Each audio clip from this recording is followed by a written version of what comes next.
Hey, Bradford Foundations here. Today I want to talk about probably the most important thing that I ever learned in my life that changed the way that I perceived everything, really. For the last 2 years I've been going down to the Spirit Quest Sanctuary, which is located in Peru. It's out in the Amazon jungle, and it's really my home away from home. It's a place that I go to study, learn, and grow, and work with plant medicines. So the first time I went down there in 2018, I believe, I went to go work with ayahuasca and wachuma, which is the most powerful plant medicine that I've ever experienced. And in that first experience with wachuma, what's so remarkable about wachuma is for me, in my experience, it basically took the world around me, made everything alive and more vibrant, and basically it just extracted the thinking mind. So past and future, that's when it first dawned on me how illusionary they really are, because what the past as well as the future are, that they're thoughts that come up in the present moment. And when you're on wachuma, or when I have been on wachuma, basically the thinking mind just stops. So you're just present. That's it. You're just present, and there's no thoughts to back up anything. As well as like the actual thought, like thinking mind is which creates all your language and your differentiation, and all that kind of got diluted as well in this experience. And when there's no language to differentiate things, something as simple as a rock, the only thing that creates the separation, I mean, everything is really just energy.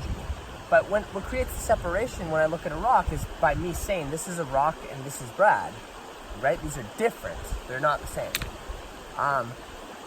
But when you kind of extract the language and dialogue that creates that separation, it dilutes basically the illusion of separateness is what is being created. And it creates that oneness that everything is really just connected. It's one massive energy, and it's one massive organism.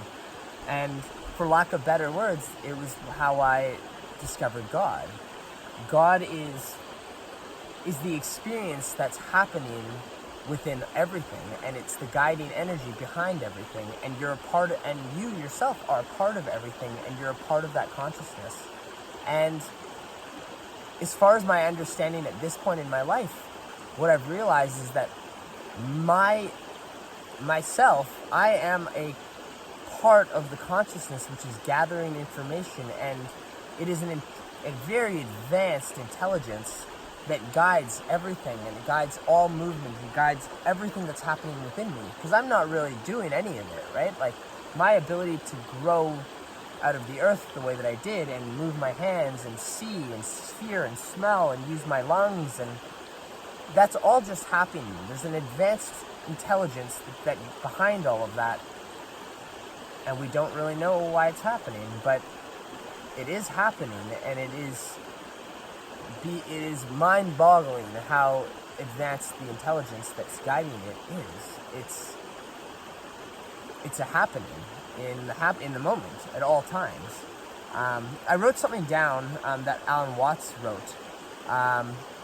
If you guys know Alan Watts, otherwise he's a great philosopher who died back in the 80s, I think.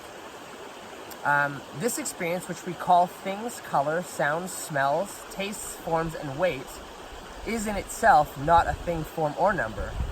We are using these absolutes to define an all-encompassing God, which is boundless, formless, infinite, eternal, undivided, unmovable, and unchangeable reality.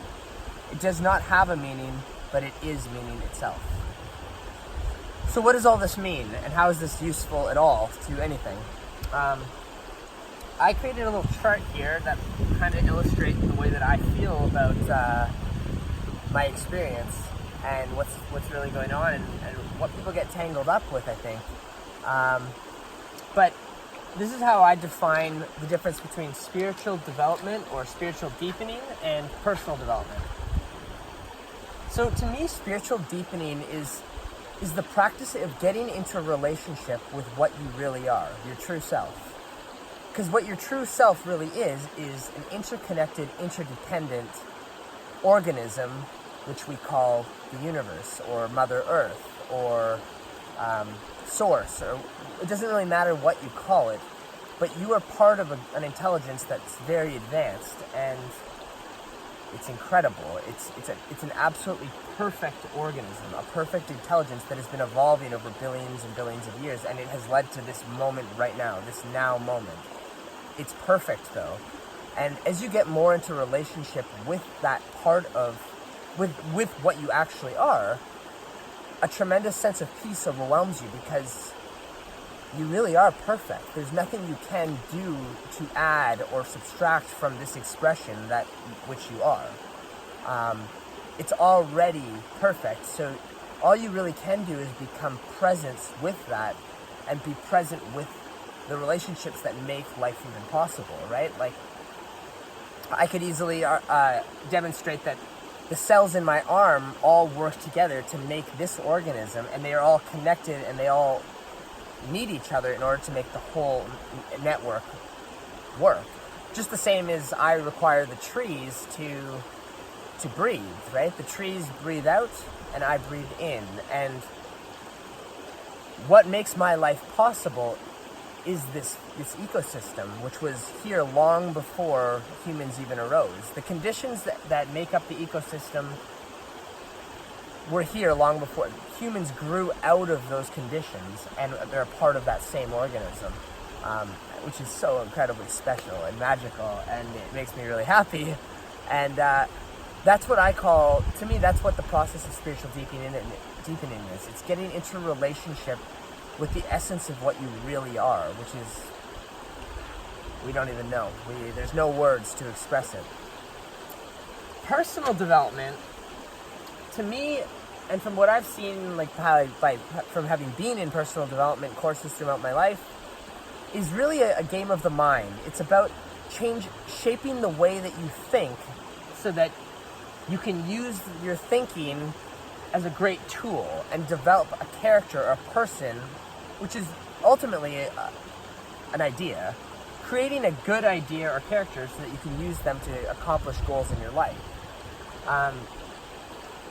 Personal development is the play on past and future. It's using your past and thinking about that and then designing what you think you can do and basically a cool character so that you can do the things that you want to do in your life.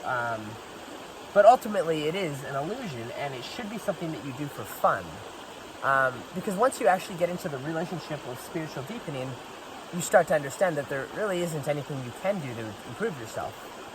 You can change your identity, and you can change the way that you act and change the way that you navigate life and have different skills, but you can't actually be more full spiritually. Spiritually, you're already whole. From a personal development point, you can always change the way that you are in personal development. You can always change the character. But what is better and what is worse? There is no true standard for objectively better and worse, right? There's just different. So I can change who I am as a person between now and next year, but I can't really be spiritually more whole than I already am. I'm already part of the great intelligence. And yeah, I mean, that's the present way that you are. You're already perfect, and I think that's the main lesson for this video is try and get into a relationship from the part of you that it really is sacred and divine and perfect, because that is what you are. The rest is just details. You can play and change the way that you are and change your character, and you should if you want to, because it's fun. But you don't want to get trapped into the idea of thinking that tomorrow you're going to be better because you're going to have hit some goal or become some different person. Like, if you do that, you will never be able to live your potential and experience your full potential, because it'll always be a future destination. And that's too bad, because you are perfect. And the sooner you start to get into a relationship with that, then the more peaceful and fun life can be. And you can still do personal development and have fun with it and set goals. I love setting goals. But I know that there's nothing I can actually do to be more than I am spiritually. I'm already it. It's just about spending time with that by becoming present. Anyway, hopefully that helps and it's not too complicated. The issue with trying to describe any of this stuff is that most of it is really beyond words. Language is a pretty inadequate tool to describe love or any spirituality, because spirituality is an experience, and God is an experience. It's not really a topic or an idea or a concept. Anyway, hopefully that helps, and see you guys next time. Have fun with this, and go get out into nature.